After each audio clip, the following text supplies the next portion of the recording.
Oke, berikutnya kita akan membahas mengenai persamaan trigonometri. Nah, ini sebenarnya adalah bab yang cenderung cukup mudah gitu ya dalam matematika, apalagi dalam trigonometri dibandingkan dengan subbab-subbab lainnya. Ya. Nah, apa itu persamaan trigonometri dan bagaimana cara menyelesainya akan kita bahas di video ini. Oke.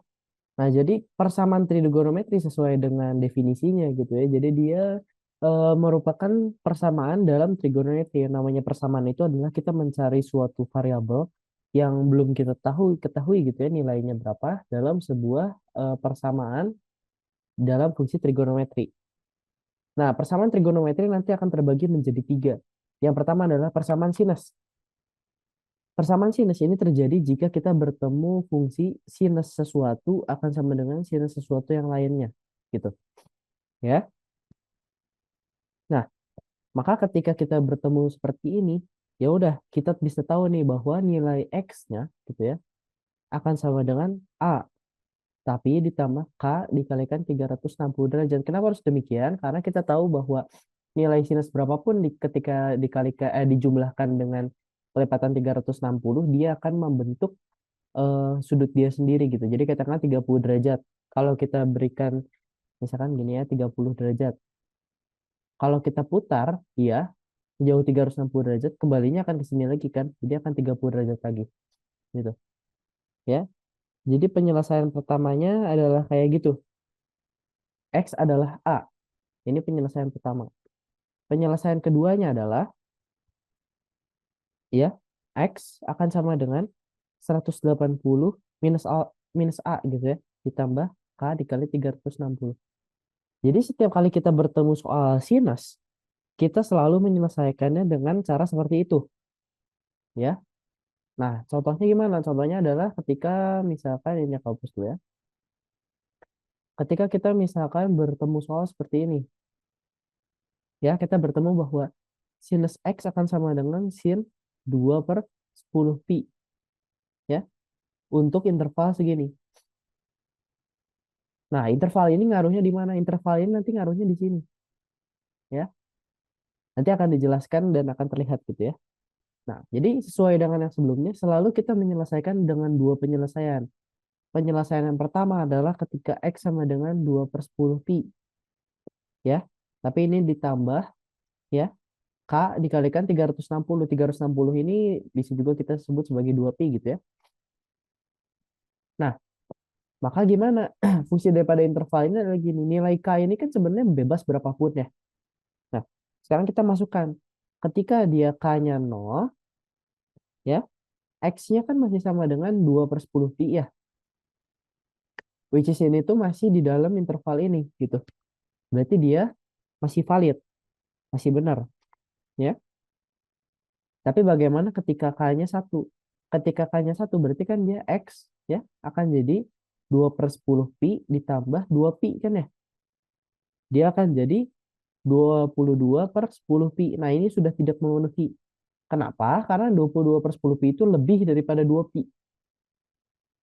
Gitu. Oke. Nah belum selesai. Masih ada penyelesaian kedua. Jadi sebenarnya kita hanya menyelesaikan seperti itu aja. Masukkan ke rumus penyelesaian pertama, masukkan ke rumus penyelesaian dua yang bawah.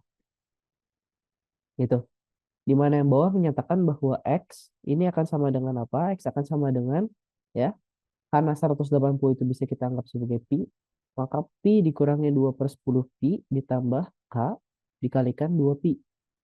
Gitu, atau ini menjadi 8 per 10 pi ditambah K dikalikan 2 pi.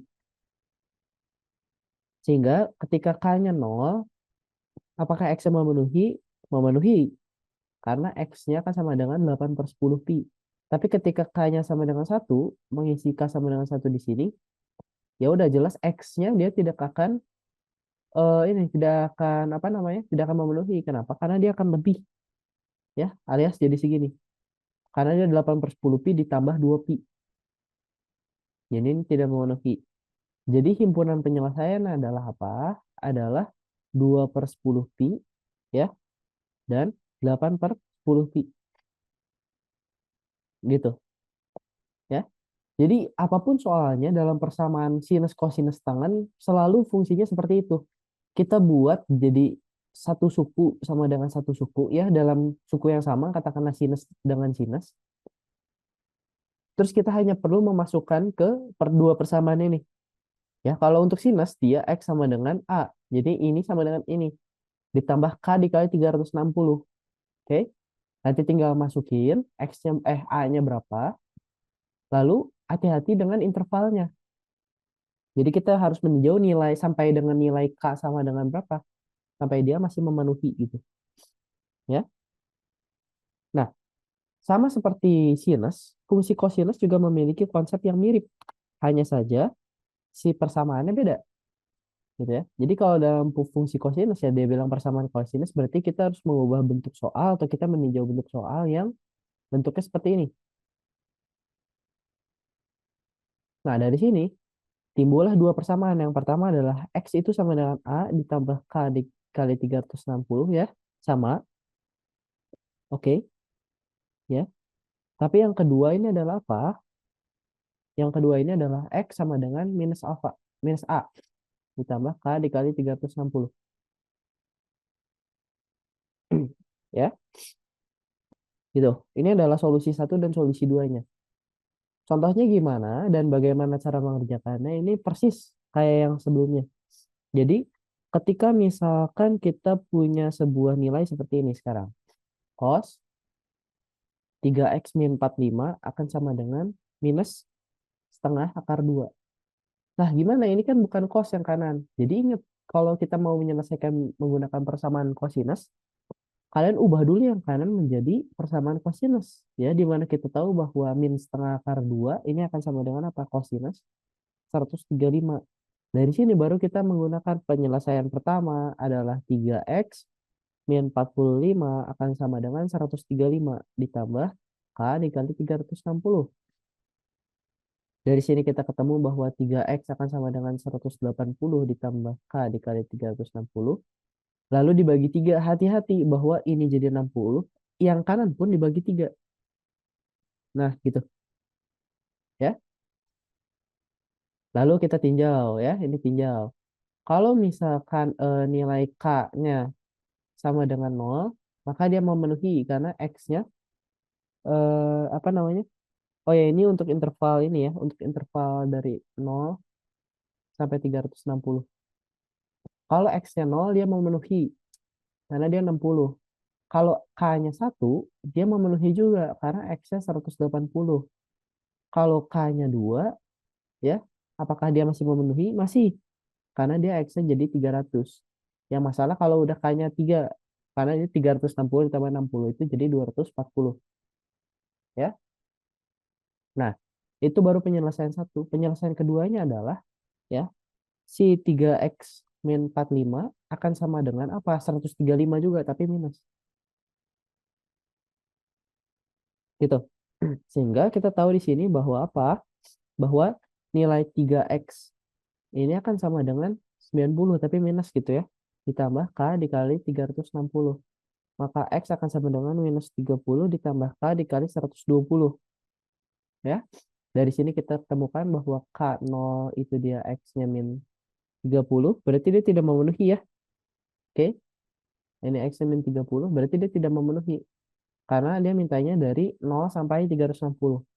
Ketika K-nya 1, dia 90. K-nya 2, dia X sama dengan 210. Ketika K-nya 3, dia X-nya akan bernilai 330. Hingga dari sini kita ketemulah himpunan penyelesaiannya adalah ya 60, 90, 180, 210, 300, dan 330. Itu untuk fungsi kosinus. Nah, yang terakhir adalah bagaimana kalau kita bertemu fungsi tangen. Nah, sama halnya, fungsi tangen juga kita menyelesaikan dalam bentuk tangen gitu ya. Nah, tapi dalam fungsi tangen ini solusinya hanya satu. Ya, ketika kita bertemu fungsi tangen X sama dengan tangen alfa atau tangen A gitu ya, maka solusinya hanya ada satu, yaitu X akan sama dengan A ditambah K dikali 180 gitu. Oke. Nah, contoh soalnya gimana? Contoh soalnya adalah ketika kita bertemu kayak gini. Eh, Misalkan 3 sinus X akan sama dengan akar 3 cos X. Lah, ini dari mana tangannya? Itu kan sinus dan kosinus. Ingat bahwa ketika nilai cos X ini dipindah jadi gini, ya. Nah, ini akan jadi tangan kan? Ya, di mana akar 3 per 3 ini adalah tangan 30. Oh, udah deh. Dari sini kita ketemu bahwa X akan sama dengan 30 ditambah K dikali 360. Gitu. Ya, karena katakanlah ini batasnya 0 sampai 360 gitu. Ya, maka kita peroleh apa? Kita peroleh ya nilai ini si ketika K-nya 0, maka X-nya sama dengan 30 dan ketika K-nya 1, dia udah nggak memenuhi. Dan ingat K itu harus bilangan bulat ya. Jadi ini HP-nya adalah 30 gitu. Oke. Itu untuk persamaan trigonometri.